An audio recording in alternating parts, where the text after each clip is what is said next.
Iżrael qal li qatel il-kap tal-flotta navali tal-Gwardji Rivoluzzjonarji Iranjani li skontu kien qed jissorvelja l-imblokk tal-Istrett ta' Hormuz. Il-Ministru tad-Difiża Iżraeljan Israel Katz qal li għal-Reza Tanksiri inqatel għax kien direttament responsabbli mill-eluq ta' dak li hu meqjus fost l-aktar kanali traffikużi fid-dinja brabta maż-żejt. Żvela wkoll li miegħu inqatlu kmandanti għolji oħra Iranjani. Il-Prim Ministru t'Iżrael Benjamin Netanyahu iddeskriva l-qtil ta' Tanksiri bħala xempju ieħor tal-kooperazzjoni bejn l-Istati Uniti u pajjiżu. Intant il-President Amerikan Donald Trump ġie kwotat jgħid li l-Iran hu meqrut militarment wera l-fehma li n-negozjaturi Iranjani qed jittalbu bil-ħniena biex jintlaħaq ftehim.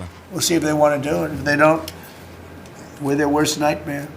In the meantime, we'll just keep blowing them away, unimpeded, unstopped. Fuq Truth Social, Trump reġa' kritika lin-NATO, akkuża li m'għamlet assolutament xejn biex tgħin fil-gwerra mal-Iran u qal li l-Istati Uniti kapaċi tfendi għal rasa fil-konflitt. F'kitba separata fuq l-istess pjattaforma, Trump appella lil mexxejja tal-Iran biex jieħdu n-negozjati bis-serjetà qabel ma jkun tard wisq. Issa dan it-tant l-Iran baqa' jiġħad li għaddej b'taħdidiet mal-Istati Uniti. Dan reġa' ġie mtenni mill-Ministru għall-Affarijiet Barranin Iranjan Abbas Araqi li f'intervista lix-xandret fil-medja internazzjonali iddikjara li pajjiżu m'għandu l-ebda intenzjoni li nnegozja mal-Amerika. Fl-aħħar sigħat intant komplew l-attakki mill-Iran fuq Iżrael